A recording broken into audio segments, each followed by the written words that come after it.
Hey, it's Chronologically Gaming, the only channel that's perpetually retro because we're playing every video game in order of release. I love the sound of video games in the morning. Welcome everyone to July 1982, where we last went to Japan and played Pac Monster. And just so you know, this isn't the only console in Japan. There's lots of standalone consoles. There's even Atari 2600s and Intellivisions, most of the consoles we're familiar with, but they're not nearly as popular. With that, let's press forward and see our next game. We're back in North America for the release of Demon Seed for the TRS-80. Oh man, Demon Seed sounds like a heavy metal album, and if you look at the front of this box, this is technically the one for the color computer, which we're going to see later, but the very first release of Demon Seed, this looks like a poster that should be on your wall. It obviously is telling us we're going to play some Phoenix, but I mean, look at this. I want this on my wall right now. Very well done artwork for the front of the box, but other than a few screenshots, that's all we have for Demon Seed. Let's pop in and play. This is Jeffrey Sorensen and Philip McKenzie in July 15th, 1982. Done by Computer Shack. Demon Seed. I feel like I should be rocking out to heavy metal right now. Or I'm familiar with, I'm sure there's movies that are made with Demon Seed. There probably is a heavy metal album called Demon Seed.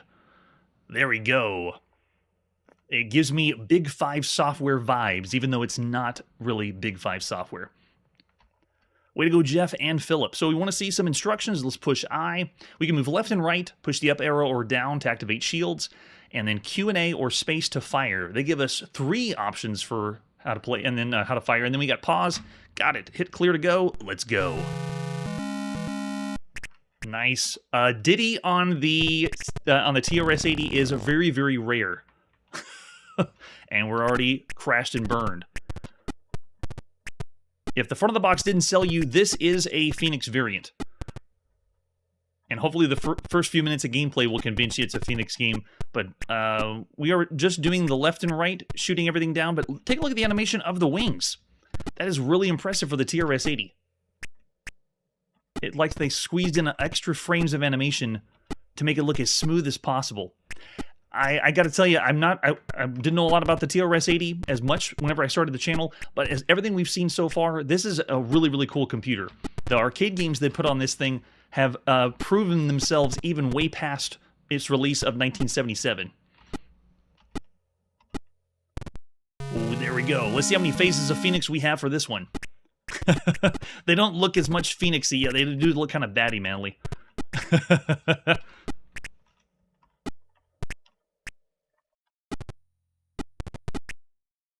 If you're expecting more sound effects or sound, wouldn't get too much from the TRS-80, especially since we're now starting to see just a sprinkling of video games adding sound while you're playing the game. It's very, very rare, and here on the TRS-80, I wouldn't expect constant music or sound effects going the whole time. Those bleeps and bloops are what you get, and if you had this computer, you'd be satisfied and happy. Hopefully arguing with people on the school ground on how good the TRS-80 arcade games are. I would if that's all I had. Wait for it. Come on. How many shots? Okay, so it's one single shot at a time. Can't fire anything multiple off. Oh, here they come. Oh, there they are. Okay, that was just the bats, I guess. The explosion of shrapnel is a nice touch. They have a rain of hellfire coming down on us. Yeah, I like the animation done. The way they're swooping in, though, the kamikaze style is tricky to get used to. As usual, if you can get the head, the whole thing falls apart. And it is changing my ability to fire a little bit more than it did before.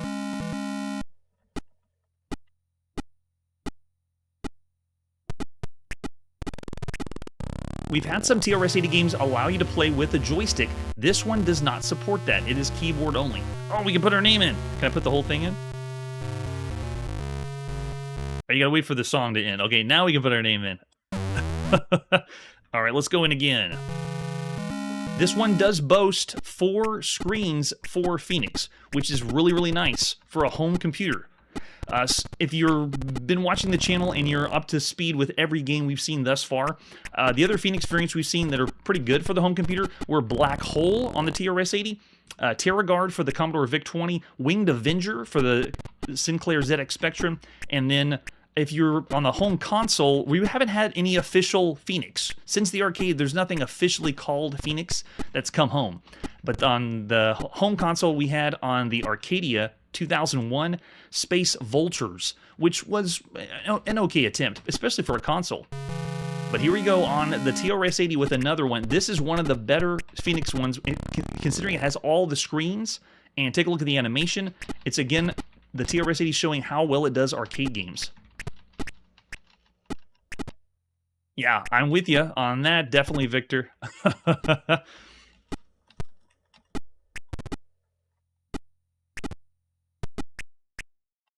It's really the testament of how well everyone's been programming for this computer.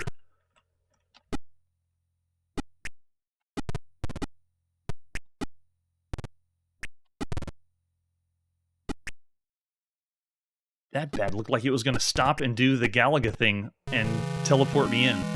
We haven't seen any game attempt that mechanic in a video game since we saw it in the arcade. So no one's tried copying Galaga. We've seen plenty of Galaxian, Phoenix, Space Invaders, of course, but no one's tried Galaga yet, or at least one we couldn't pinpoint that this is definitely Galaga brought home. Don't take off the wings. They're going to come right back again. You got to get the head.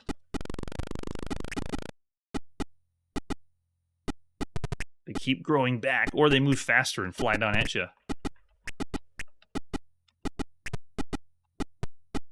Oh, man. Yeah, very well done having the multiple screens to play the game. There we go, finally. Oh, that's true. Yeah, if this one plays similar to that, we will be seeing that. I can remember the date, actually. Was the Coco one going to be this year, or is it 83 when we're going to see that one?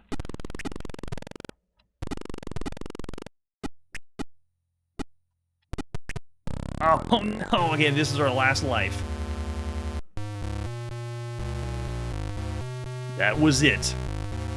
So while we saw 2 screens here for the quick taste of Demon Seed, still gotta love the title. It is a very, very good game. One of the very good ones you could have played, especially if you wanted to play something that was close to Phoenix, as close as you could at this moment in time. All right, so of all the games you can see on a home computer, what would you give it? Is this pretty average? Is this above average? Is this a great game? Or is this one of the best computer games you could play at the time? I'm going to say for Demon Seed, this is either a 3.5 or 4-star game. Considering if you think of all the other games close to Phoenix or a shooter, this is excellent. That's right. It might be 10 years when we'll see this. I think it's 1983 as well, and it might be 10 years later. I've already been going through 1983. There's so many games. It's going to take a long time. Yeah, I'm going to go 4 stars. A great time. We only saw 2 of the screens, but just keep in mind, you have even more than that packed into this game. Just a great, great package. All right, after Demon Seed, let's see our next game. We're now on the Apple II, and this is Guadalcanal Campaign, the latest by SSI. Let's take a look at the box. Now, you gotta admit, even if you're not a war game fan, a board game fan, a strategy fan, look at the front of this box. That just screams, look, it's just so polished. Look at the logo. The logo makes you want to play a video game. Well done, SSI. You can see inside of there, we got the battleship and... oh man, all the planes. Flip it over in the back, and as usual, SSI has way too much information because whoever's buying this in the store is going to read about it. This is the very first monster computer war game, and they aren't kidding. They have some examples of the screenshot showing you text. There you go, yeah, look at that text on the left side. If you think this game's full of giant apes and squids slugging it out, this is not for you. Oh, they're even making fun of Donkey Kong. Put this box down right now. Start looking for some of our space fantasy sports and general topic games. That's true. You need to be a hardcore war gamer, a hardcore board gamer. If you're not an ardent war gamer and know we were talking about a strategy simulation of an immense scale, then rejoice, because here in your hot little hands is one of the finest computer or board monster war games ever made. Our play testers have forsaken sleep, food, even lustful pleasures, oh, most gladly and willingly, to play this 40 to 80 hour long simulation of one of America's most devastating conflicts against Japan during World War II. And all have proclaimed it a superb game, some considered SSI's best to date. To fully describe it, you have to have a hands-on experience, and we are going to get a little hands-on experience, but we don't have, what is it? We don't have 40 to 80 hours. This is the longest, biggest strategy game of all the ones so far. This is immense. All right, so other artwork we have for Guadalcanal campaign. I'm probably going to tongue-tie that one up. Inside the box, you have several things. Do they tell us on the back? They don't. So the first thing you get is a map of the area, and you're going to be seeing this from the top-down view. Breaks down the land, ocean, landmarks, and so forth. The Henderson Field, and then where you're going to be, units are going to be placed. And then you also have your reference card telling you all the different commands. And, of course, you have the search success frequency. So this is telling you whenever you move your units around and how you attack, what's going to happen with them. All these are mandatory. You have to have all the pieces in the box to play this war game. And then on the side, here we go, it gives you some more stats about the game. There's 4 games included, including the Battle of Coral Sea, 294 turn campaign game. That's right, 294 turns every time you play the game. That's why they say it's a 40 to 80 hour strategy game. You can make fast slot runs to resupply the Guadalcanal, and they have hidden movements, carrier battles in the day and night, 2-player against the computer. If you want to play a single-player game, you can, but you don't have to. There's our 5 1/4 floppy disk of a Guadalcanal campaign with the sleeve by SSI. Nice touch. Here's our manual, and like I've described with most strategy war games, I cannot do it justice here on the live show. I'm going to include links down below for the Wargaming Scribe. His channel and what he's done on his website goes into way more depth playing the game and really gives you a sense of what it's like to play now if it's worth your time. In July 1982, though, if you're a hardcore board gamer, this might actually make you want to buy a computer for the first time. That's how good this is.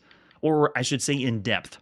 So we're not going to go through the entirety of the manual. It is very, very complicated. Lots of information here.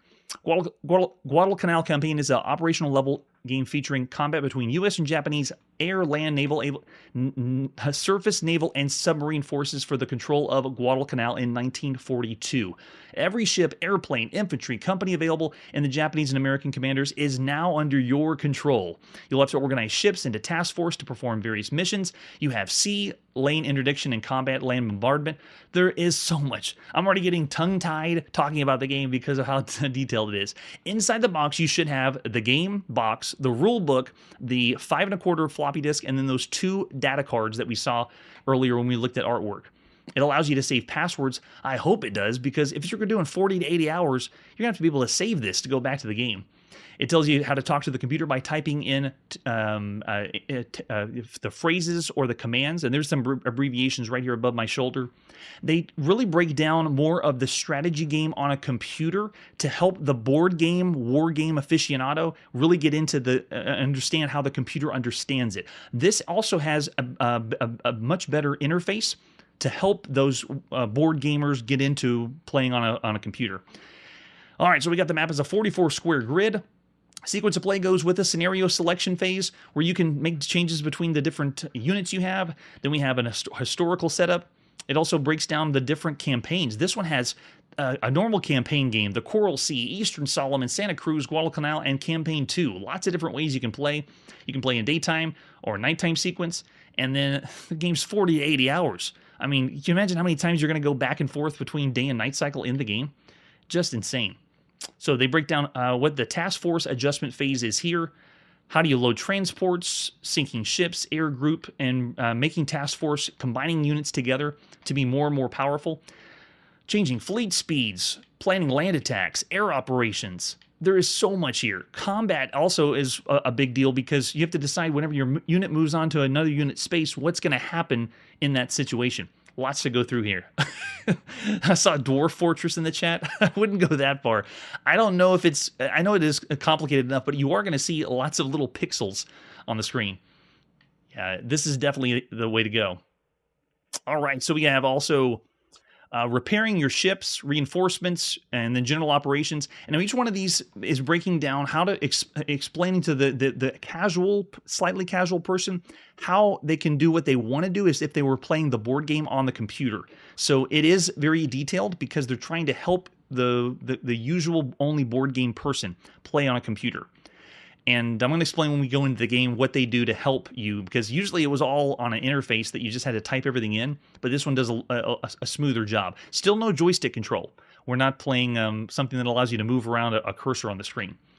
All right, so you can play either a solitaire game against the computer with 5 levels of difficulty, or a 2-player game against someone else who has read the manual entirely and knows the game. Where are you going to find that person? Maybe someone that's reading Computer Gaming World right now. And then they break down the order of battle, and then these are all the tips and tricks to play the game with air operations. And then the manual also has all the data on every ship. Look how much they have. Look at the amount of information this game has packed into it. And that's just the Coral Sea scenario, what ships are going to be there. Oh man, it's a lot. SSI, you have outdone yourself. You never thought your computer could be this exciting. If you like turn-based games, it'll definitely be exciting. All right, by Gary Griggy and Joel Billings, published by SSI in July 1982. Here is Guadalcanal Campaign. For this one, I'm going to have to speed it up because it takes a while to load. The first screen you get is if you want to do a new game, if you want color, black and white, if you want to do it by yourself. No one's here with me. No one would want to play a game for 40 hours with me in 1982. So I'm going to do a solitaire game, and then I'm going to switch up the difficulty to the easiest difficulty, and you can see all the scenarios to pick from. If you push 5, 6, 7, 8, 9, or 0, that switches out the scenario from Guadalcanal Campaign, Santa Cruz, Eastern Solomons, Coral Sea, and then if you want the sound on and off, and then spacebar to go, and I am fast forwarding, so we are not experiencing the true feeling of playing a game in 1982. Let's load the Guada data. Quick, check the Guada computer. And we are in. It is August 7th, 1942. Now we've gone way back in time. Way further than Chronologically Gaming has ever been. And we push C to continue. It's going to load at the map. Or actually, it's going to go through the first phase. I'm going to go space to continue. I'm not going to form any task force or combine anyone or divide. You can see all the options you have here for your first selection of changing up units. We're going to skip all that. And we say yes. Even though we didn't do anything, we're done. Now we go into the movement phase. C to continue shows you what mission you're on, how much endurance you have left. And there we go. So we are in with the main map. It doesn't do a usual hex grid all over the top. You just have to imagine the lines are there. Now it shows you how much movement we have left. For this unit, I have 10. Shows us our endurance. We're on mission C. And then it shows what you can do for commands right here on the screen to move around. Other SSI releases, you had to be looking at the manual to know which commands to type in. So the first unit that was blinking tells us it's the bottom one on the blue, the blue on the side there. And then if I want to move them, for example, to the east, I would do 3, and then it automatically is moving the unit to the side, and it's all displayed on the screen. So it's, in a way, a slightly notch above the usual strategy game by SSI. So I'm moving around. You see I have 6 movement left. Let's go ahead and go northeast. So I'll go 2, and you can see the blue dot of my troops is moving that direction. Let's go ahead and head north, and we are done. We'll go ahead and stop. That unit is complete. I'm scared to see what the computer is going to do. I still get to move my units. Okay, so I got my second one that was blinking there. This time let's head northwest. So I'll go 8. And it's essentially, I thought it was going to be the numbers that are around the number pad, but it's not. They kind of made their own way to do this. So I'm moving again my 1 unit to the top, and then I'm done with this move, and we stop. We're on mission T. And this is all part of the same turn. This is my last unit, the one that was flashing blue, and then we move over to the west. So we'll go that way, and you can see my unit moving. I have nothing left, and we'll stop there. Going to mission U.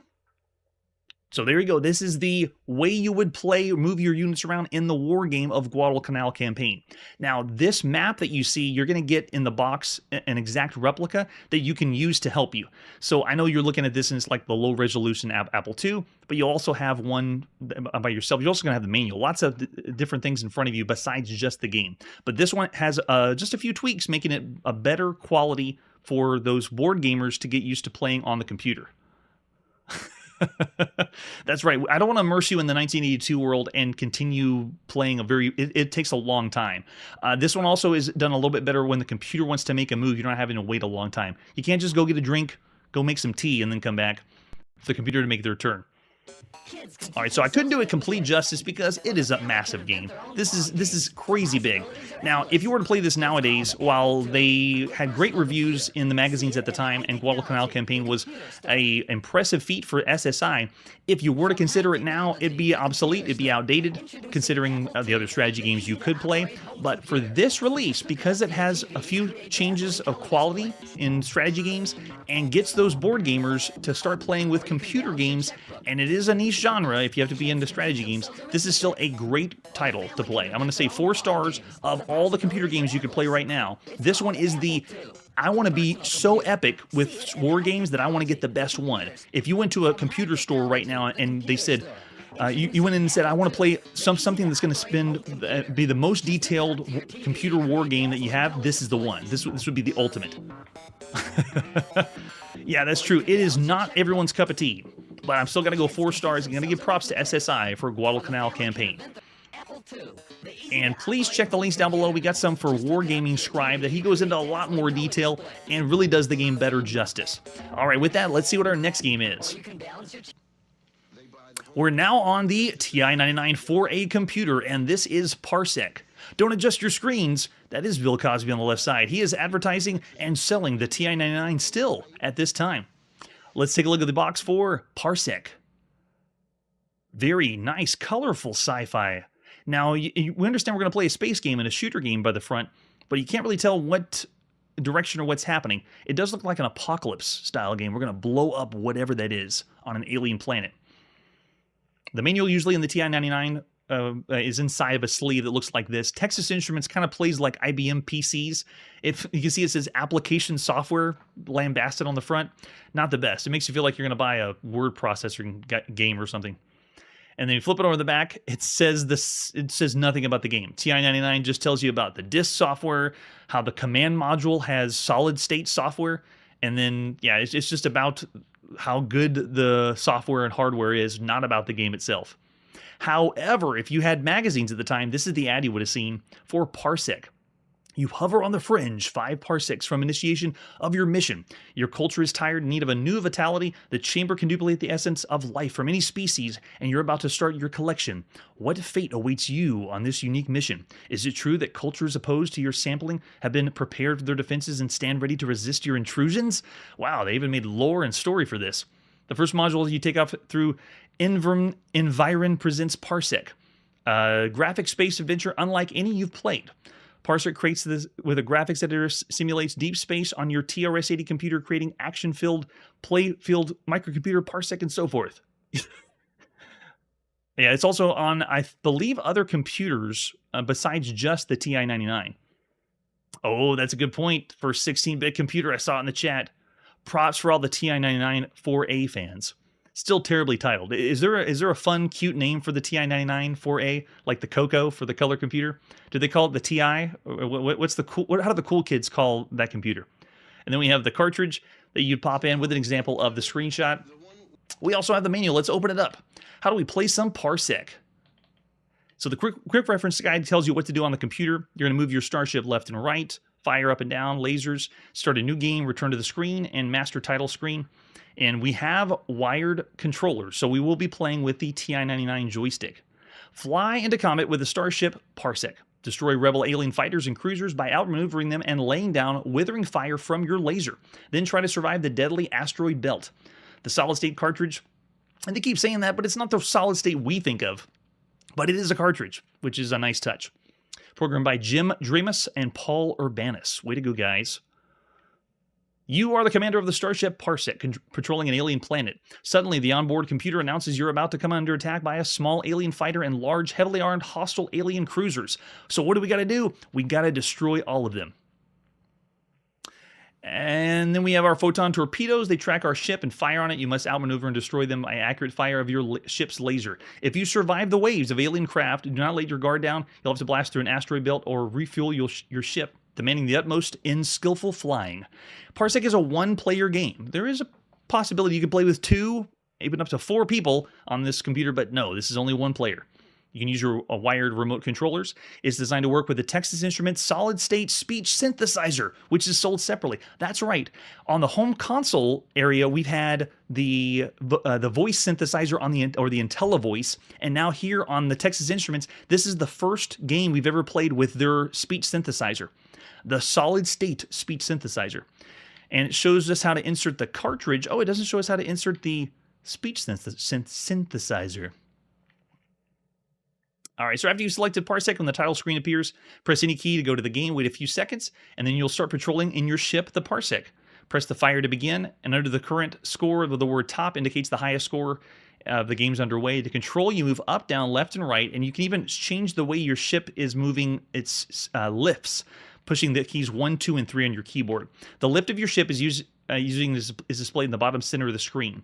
Directly to the left of the lift indicator is the remainder of your fleet, or in other words, your lives. You control your ship using the joystick going up and down, and then you stop the game at any time pressing the P key so you can pause the action. A unique feature in 1982. After going to the game screen from the title sequence, press the fire for the wired remote. Is this the same one? Okay, this one shows you all the aliens. So the first screen has alien craft advancing. It's going to talk to us and tell us the alien crafts that come by. And then we have asteroid belts. If we make it that far, we have to get past the swoopers, the Urbites, the Dramites, the flying saucers, and the Binites. If we make it past all of them, then we go to the asteroid belt. And then after you go to different levels, the second play is considered more difficult than the others. They're essentially doing what arcade games do. You know, you get to the end, and then it just loops itself and makes it more difficult. So that's what they do here. So it is a true arcade game you're going to play on your TI-99 4A. And there is the score. Look at that score table. We need to have a contest of which manual has the most detailed score table in 1982. It's gotten more and more complex. This one's pretty good. I think still one of the best ones we saw was on the Atari VCS, where they break down everything. But look at that. That's really impressive. And then you also need to refuel your ship at fueling tunnels. This happens between phases with alien ships. Fly in the right spot, and then your ship refuels. You'll also get new ships or new lives after 5,000 points. And then you have, if you make it past the asteroid belt in level 4, there'll be killer satellites that show up and surprise attacks. I have not made it that far in my playtests. I don't think we're going to get that far this time. And then lots of legal mumbo jumbo. Anything else involving the game? No. That's all we got for Parsec. Let's pop it and play Parsec by Paul Urbanus and James Dramus. It's July 15th, 1982. First thing we got to do is plug in our voice synthesis. Just give me 1 sec. There it is. And reset. Now we're ready to play. I'm ready. Go. Let's do this. Talk to me. Anything? No, I don't get anything yet. Oh, that's right. We're going to hear that too. Here it comes. Press fire to begin. Wow, that's so clear. Now, we have some voice games we've already seen on the home computer. We played lots of Scott Adams games that he's remade with the Votrax voice synthesizer, but that's essentially reading the text on the screen. This is really clear. This is someone that recorded their voice, and then we have the playback. All right, let's go. Alert. Alien craft advancing. Wow, that is so clear. Laser on target. The game is auto-scrolling to the right. All I can do is move left and right. You can see my ship just barely move left and right. But for the most part, you're doing your dodging, Alert. going up and down. Ships attacking. Oh, here we go. The Urbite ships are coming in, and you have to be sure to dodge up and down really fast. Yeah, the laser blast comes across really quick. Oh, wow. Look at the explosion. Alert. Ships attacking. There's got to be a hidden contest between developers now of making the most shrapnel appear on your ship when you die. It keeps getting more and more whenever ships blow up. Oh, they got it. Alert. Ships attacking. Alert. Alien craft advancing. If you fire your laser too much, you do overheat.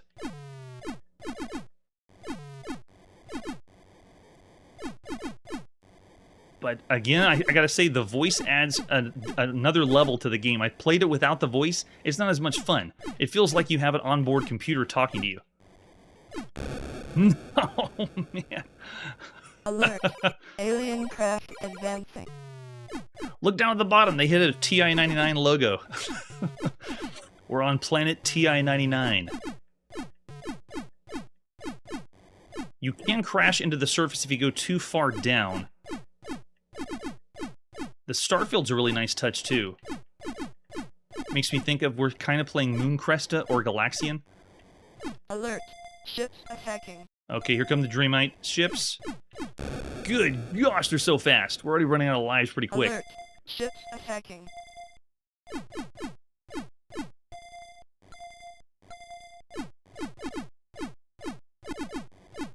Now, I would recommend when you do play this on the keyboard. The controls feel a little tighter.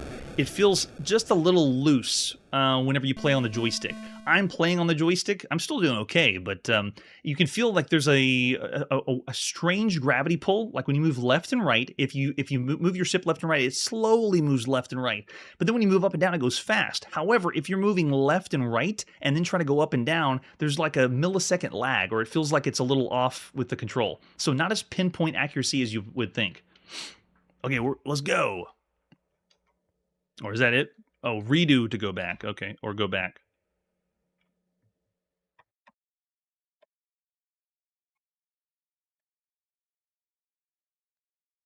You gotta admit, though, the way the game looks as far as a scrolling shooter to the side is pretty cool. And this does have the game mode of asteroids, or the asteroids flying across the screen, if you can get that far. But Parsec does a really good job of having a shooter do this on a home computer.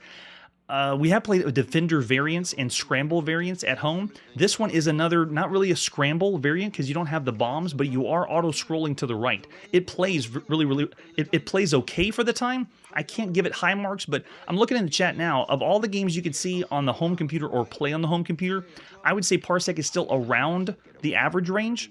Maybe slightly above average. It's not doing too much to go above that, and kind of the reason why is the control. It doesn't have like amazing control that drives you in. The best one I can think of right now that we've seen that does a Defender variant or a horizontally scrolling game was Planetoid on the BBC Micro, because it was meant to be pretty much exactly like Defender.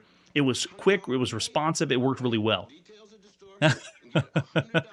Oh, that's true. Yeah, we could have gone with a redo button. If you're not familiar with the TI-94A, there is a button at the bottom where you have to use a function key and then the redo button to go back. So they have key combinations to move around.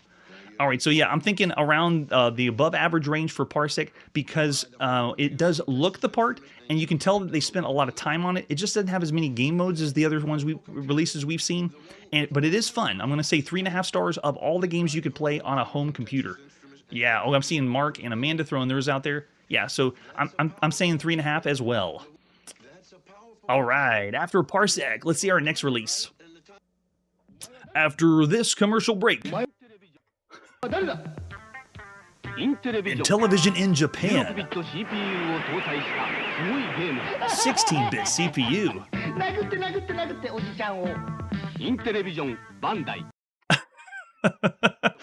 Now, Bandai is also doing the Arcadia. They must be publishing or bringing out other systems over in Japan. So just bear in mind, there are other systems out there besides the standalone consoles and the ones that we say is Japan only. Intellivision's over in Japan right now. And the game we're going to be playing is Royal Dealer for your Intellivision. Let's take a look at Royal Dealer, starting with the box. We're going to play some cards. It's time to have our card afternoon with the ladies. Let's flip it over on the back. Fold up the card table, bring out the snacks. Here's your four old favorites. You can play Hearts, Crazy Eights, Rummy, and Gin Rummy. Select the number of computer-controlled opponents, then get ready to sharpen your card-playing skills. For these ladies, will show no mercy. That's right, you are forced to play against 3 ladies. So maybe they were marketing it for the woman who's wanting to play cards, but she has no friends. The guy did look like Japanese Columbo. All right, we have some other artwork for Royal Dealer. Besides the box, this is the overlay that you slide over your Intellivision controller. You need to have this to know how many computer-controlled opponents you want and which game you want to play. You can say play, discard, or rearrange your cards. With the cartridge, we're going to pop in our Intellivision. Now, the commercial was Japanese, but we're playing the first release, which was in North America. Not sure whenever they got this one in Japan. Let's see the manual for Royal Dealer. This one is a photocopy scan, one of the only ones I could find, but it was in color if you had the original manual. Which do you want to play? Crazy 8's Rummy, Gin Rummy, or Hearts? Select the one you want. There it is on the overlay. And Television wants to make it as complicated as possible. Even when we played Lock and Chase, they had to have an overlay when they really didn't need one. But you have the ability to rearrange your cards. Very cool touch for a card game in 1982. You can also discard, change the cards to different places, and it shows you how to play Crazy 8s. You can play with 2 or 3 opponents. Now, this is a one-player game only. Every one of these card games are card games you can't show the cards to anyone else. So you are going to play this by yourself, but it's not solitaire. You're playing with 2 or 3 AI opponents. And there's the game controls for how to play Crazy 8s. Very, very helpful in the manual, telling us how this works. This is another one that if I had the Intellivision with no manual or overlay, I wouldn't know what to do. I probably could get by if I tried pushing certain buttons, but you can see here which buttons are for discard, drawing, declaring gin. If you're going to play Gin Rummy. And then Hearts. That's the one we'll check out. The Queen of Spades is worth 13 points. Get rid of your cards. Make sure you have no point value. The Ace is high. You want to avoid taking points in Hearts whenever you take the trick. All right, let's pop in and play Royal Dealer by Mattel Electronics. It's July 15th, 1982. I don't know if they were marketing it. This just feels like this is the... I'm going to sit down with my lady friends, and we're going to play our game of cards, but they're not here today, so I'm going to play on the computer by myself. If they were marketing it to dads, you got to be pretty desperate to play cards with 3 AI opponents. Anyway, all right, let's go. Which game do we want? Let's play Hearts. You could play any one, but I'm going to pick Hearts for just this example. And then how many opponents? We want all 3. I'm ready, ladies. Do your worst. Okay, we're passing left. Let's get those big ones. Do I have the Queen of Spades? No, I don't. That's the one you want to pass first. But pass any of the high ones. Let's get rid of those. I'll pass that one.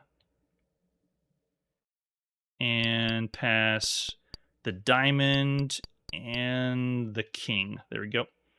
I'm starting off first. And I believe this is the very first time we've played or had the ability to play a game of Hearts on a computer. Nice touch. Okay, let's get rid of some high ones. Get rid of those points. I believe the face ones are 10 points. I haven't played Hearts in a while, so I'm not too keen. All right, let's go ahead and get rid of some more high ones. Get the king out there. I hope not. Well, we've heard sound effects in video games, and they have sounded that way. It's pretty bad. All right, let's go with the jack next. Get rid of the high values, and let's go queen. Oh, that's right. Hearts haven't been broken yet. My mistake. So for a solo experience, this is a pretty good game. For a card game that you can play against a computer-controlled opponent, and Intellivision's doing another it's a high-quality game, done very well. So for diamonds, I have no diamonds. Let's go for the... Oh, I do have diamonds. Sorry, 6. The pixels deluded me. All right, so here we go. There it is. There's the queen. No. Oh, my goodness. Do I have a lower one? Good, I do. Whew. So I don't get the Queen of Spades. Okay, ace went down. We'll do R9. It's a strange symbol for the club, too. Doesn't fit it. Doesn't fit it. Yeah, the lady at the top. Maybe she's the Queen of Hearts. They represent a different suit. All right, going for diamonds. I'll take that one. All the way. And now hearts have broken. Let's get rid of... Oh, I don't want to take... Not yet. I'll have her take that one. And then now 8. I guess I'll have to take 1. I got a queen. So yeah, I'll have to do the Queen of Hearts. And I'll only play 1 round, because you get the idea of how it works. It's really cool that we can play against 3 computer players with hearts, and it gives you more options of other card games, too. There's the 8 of spades. Nice. And then where's the points? Oh, we're doing great. Only 3. You want to go for a low score in hearts. So there you go. That is a quick taste or example of Royal Dealer on the Intellivision. There's other game variations you can play if you wanted to, but this is a pretty good game. For all the games you could play on a home console, I would argue that this is one of the best card games. Of all the console games we've seen so far, Royal Dealer is top-notch. But how would you rate a card game? Would you say that of all the games you could play on a home console, is a card game just bad because it's a card game? Or is Royal Dealer something that would be worth something? If you want to throw out some in the chat, again, our rating system is if you say the game's bad for all the games you can play on a home console, you're down here in the 2-star range. If you say it's about average, you're about here in the 3-star range. If you say it's a great or excellent game, you're in the 4-star range. And if you think Royal Dealer is one of the best games you could play on a home console, then you're up here in the 5-star range. Oh, very good. I'm going to see a 4-star that's thrown out there. Yeah, you can tell it's done very, very well. Yes. We need to play gin rummy with somebody, or maybe it would help the society that you can play gin rummy without having friends. All right, so I'm going to say this is a very well done game, whether you're a card aficionado or not. Royal Dealer is up there. I'm going to say 3.5 stars of all the games you could play on a home console. Very well done. All right, and with that, let's see our next game. Here it is, the moment we've all been waiting for. This is Joust, released in the arcades. Let's take a look at Joust, starting with the advertisement flyer. We've got a few different ones. Besides the normal front of the advertisement flyer, which is just one guy playing Joust, you gotta have 2 people if you want to play Joust. It's the one game, cooperation and competition for dual player thrills and dual player earnings. Joust allowed you to play with 2 people. And if you think that's not very impressive, think of this. So far, we played games that allowed you in the arcades to have one person alternating, and the majority of the time we see alternate play in the arcades. But we've already seen, for cooperative, some of the best ones, Wizard of War, where you could play together, and we've also seen Space Duel, which is like asteroids together. We've seen Armor Attack, where you have your 2 tanks moving around together at the same time. And those games allowed cooperative play without messing too much up of the person you're playing with. But we've seen more games that have 2 people play at the same time where you're against each other. It's a competition. Now, granted, Joust does allow you to just mess up the other player if you want to, but it's meant to be cooperative and competition, as it says here, by Williams. There's the example of the arcade cabinet. Artwork done by John Hendricks. Very, very well done. Sends you to another world. That's what Joust does. What an idea. Let's mount some ostrich-type birds from another planet and then joust it out. So cool. Really love the artwork. Another arcade cabinet that shines in the arcade. It stands out. And take a look at that. The tabletop version of Joust. I have never seen this one in the wild. That would have been a lot of fun to play. Yeah, the cabinet art is amazing. And there's the arcade PCB. For the control panel on top, you're just moving left and right. It's a 2-way joystick and 1 button. That's all you got to do to move your bird around or flap your bird around. There's the arcade marquee. Look at that. So cool. We're jousting on birds. I believe it's condor ostrich type birds. It's like we're jousting in hell. And we also have some different fan art. There it is. That's the one I'm used to, seeing him come right at you. Nice. And he did come right at us with some examples of screenshots. Here's the manual you would have seen if you were the operator and bought your own Joust cabinet by Williams. Now, Williams isn't new to anything in the arcade. Williams has been around since 1946, putting out pinball and other cabinets. When they first started doing video games, it was in 1977. And the most popular games we've seen by Williams so far have been Defender and Stargate. And, of course, Robotron 2084, but that's what they published and developed.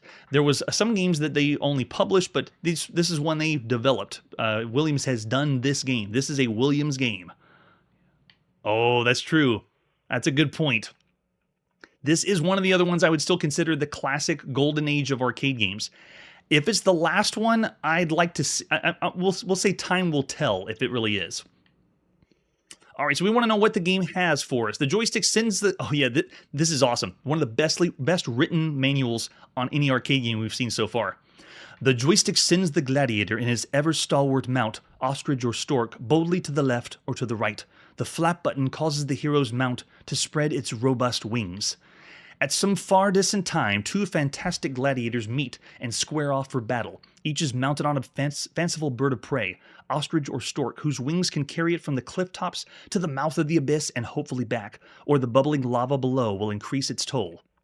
While your mount is a skillful flyer, your opponent is a shrewd gladiator. You must prove you are his better. Stealthily, you must pilot your mount above him, and cleverly you must stalk him, to strike at the moment in which he at least suspects you. And always remember this rule, in every joust, the highest lance wins. That's right, you have to have the high ground. Of course, your opponent will resist your attempts, all the while pursuing his own designs against you. Each gladiator has 5 mounts. Every time you're toppled, you must mount a new bird for the next joust. The gladiator who scores the most dismountings is the winner. So amazing. And they also have a high score signature if you do make it to the end, and it's designed for 1 or 2 people to joust together. Hopefully as friends, because you can cooperate and work together. You don't have to destroy each other. And then the rest is bookkeeping. Don't care about that. Bookkeeping totals. And then game adjustments. We haven't done too many dip switching here on arcade games, but there's a lot of different ones you can change for this one. Oh man, this is excellent. So this was available in different labels, the red label, white green, and white red label. We're going to play the first one, the first availability of Joust, by John Newcomer, Williams Electronics. It is July 16th, 1982. Bring on the Joust. I'm like bathed in the fire of Joust. Oh, there we go. That just makes me think of Defender and Robotron 2084. The text, the font, it just looks fantastic. Oh, that's true. The 2 ones we haven't seen yet are Cubert and Burger Time. We will be seeing those shortly. Oh, yes. I just love to see the attract mode. This is what you would see when you didn't have the money, and you wish you did. Presented by Williams. It gives you a lot more color, considering the other arcade games that are out there. Joust, man, the artwork of the arcade cabinet would draw you in too. Welcome to Joust. To fly, repeatedly press the flap button. We have the how-to to Joust.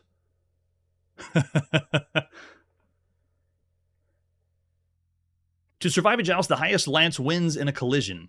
So check the lance, the tiny little lance at the top. That's what's going to turn if you win. Pick up the eggs before they hatch. You don't want them to hatch. Does it tell us in the tutorial? Meet thy enemies. We have the Bounder, the Hunter, the Shadow Lord. He's deadly. I hate that guy. Oh, man, they knock everybody out. It's so quiet here on the attract mode, too. Temporary safety until a control is pressed. So you stay there a little invulnerable until it's time. Oh, beware of the unbeatable pterodactyl. We know now it can be beatable. Funny that they put that in the attract mode. Yeah, that's right. Only 16 colors. It's done so well. All right, let's put a coin in. Let's go. That's what I remember hearing. And that, the incessant flapping of the wings. Wait, where'd your egg go, bro? Oh, there it is, down at the bottom. One thing I loved about the video games of this era is when you first played, for example, Asteroids, or any game with physics or gravity, you didn't get used to it at first, but you enjoyed that they added it in, and you wanted to play and get better at it. When I first played Joust in the arcades, I didn't understand it at first, what allowed me to win or not win at all, but I loved that I could flap the bird wings, or the bird had this feeling like I was in control of another creature, and they did it really well. Oh no, it hatched! I did want to see an egg hatch before we move on to the next one.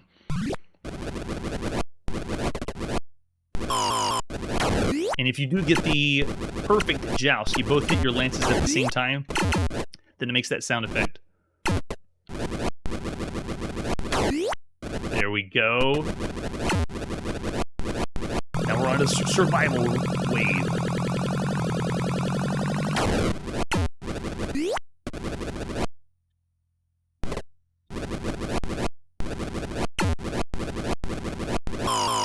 You also have to bear in mind, we haven't seen Mario Brothers or Bubble Bobble or anything like that, where we're on a single screen that is wrapping around left to right. This is one of the first games to do that. It's a platformer that has physics, and it's not doing the normal jumping game or platformer game that we've seen. It decided that we want to fly around on birds and joust each other. So not only did they give us this flying mechanic, but they gave us the jousting against one another. Oh man, it's so much fun. Yeah, if you haven't played it before, it feels different, but it feels good. Right now it feels fresh. And we're in the lava.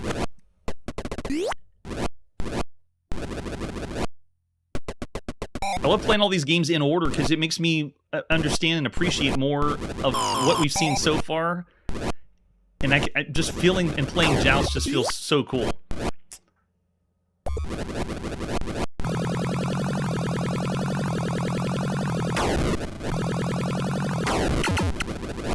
Oh, no, take the high ground. I got really lucky on that one.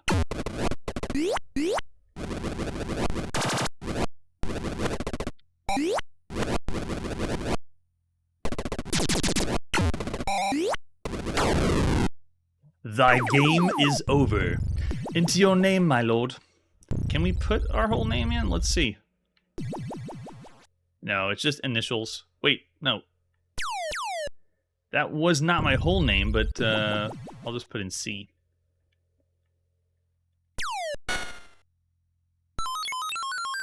Nice. As usual, we get the high score because we're the first ones to use the arcade cabinet. Let me show you some more artwork that we have for Joust. Besides this artwork, the original US arcade cabinet was kind of like zoomed out, but you can see they added more artwork around the CRT and advertising right here above my head that two can play at once and gives you some brief description of how to play the game. Two-player games, if you put in 2 coins. And you know what? We might try that out. And if we wanted to see the UK, it's only 10 pence instead of 25 cents. And then we also have a background, like a screen that you can see from the background. And we're going to go back to our original. I love that one. All right, this time let's go with 2 players. Even though there's not 2 with me, let's give it a shot putting in some more coins for dual play. Oh, this will be interesting. Here we go. Prepare to joust, buzzard bait. So I am on the left side, that's player 1, and then player 2 is the blue. Wow. Did anybody play this in the arcades and they got teamed up with some jerk who just wanted to kill you the whole time and didn't really even play or do any of the cooperative side? They just wanted to beat you up? This is also one of the first games that when you die, you have this invulnerability, and it tells you you're flashing invulnerable until you start. Take a look at the second player. They come in, you have a brief moment where you are obviously invulnerable. Gonna be used later for sure. Yeah, artwork is what... Yeah, if you think of the other arcade games we played, I saw a 5 thrown out there. Solid 5. Oh, 4.5. 4.5 stars keeps it from a steep learning curve, and I understand that. Because of the 2-player cooperativeness, I gotta bump it up higher than I would. I actually would have given this a 4 because it's a single screen while the color is top-notch. The 2-player at the same time, and they have the bonus round ability, and you just have to think to yourself, there is no other game that's doing this. Oh, I just did one of the bugs. By the way, this game had 2 different bugs. One of the bugs allowed you to wrap around from the left to right faster than usual under the below the upper platform, and they kept that bug in, and they just called it a gameplay feature. But there was another bug that allowed you to kill the pterodactyls really, really fast, and they had to adjust the ROM to fix that bug. Oh, no, he's going back on this bird. Get it.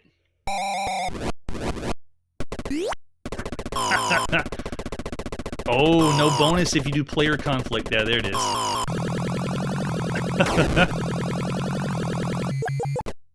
That's true. Whether you say 4.5 or 5 stars, that's still the range of one of the best arcade games you could play at the time.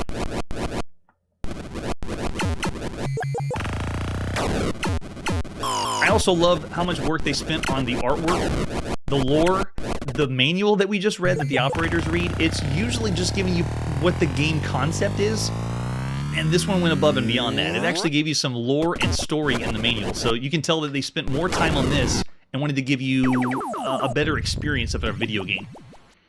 All right, let's put in fast initials here. High score.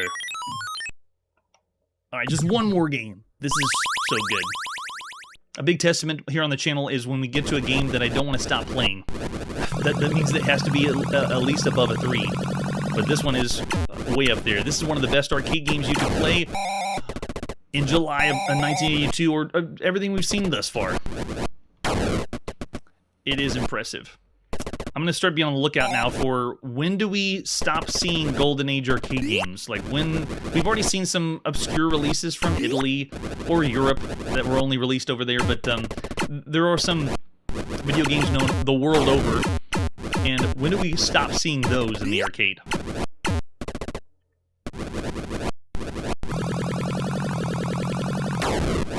Gosh, it's all over the place. With the sound cranked up, even though you could say the flapping is incessant and annoying, the sound effects still are pretty cool. I like that it keeps going. It makes it feel more impressive when you're flying around. Like you are the epic knight jousting on the bird in whatever sci-fi scenario you are.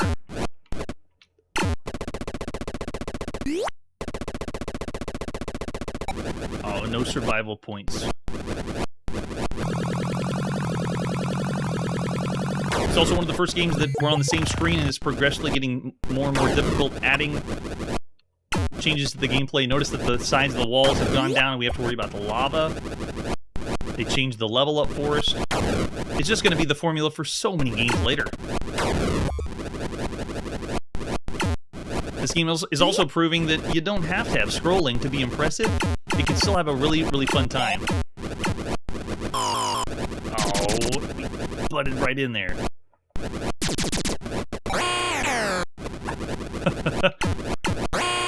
Oh, there's the pterodactyl. I do not know the bug, or if this ROM was patched to fix the bug or not.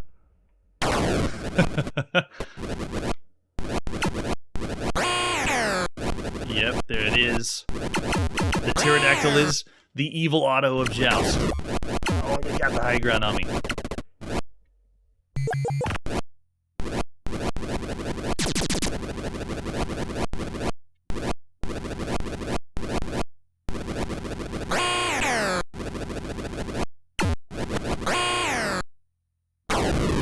Oh, thy game is over. And with that, thy night is over of video gaming. Tune in next episode for B-17 Bomber. That's it for today, and like I always say, with just 1 quarter, you can have an excellent video game experience. Hey everybody, thanks for checking out the channel and joining me on my quest to play every single video game in order of release. We'll be streaming live every weekday at 9 p.m. Central, so join us and let us know if we missed any games along the way.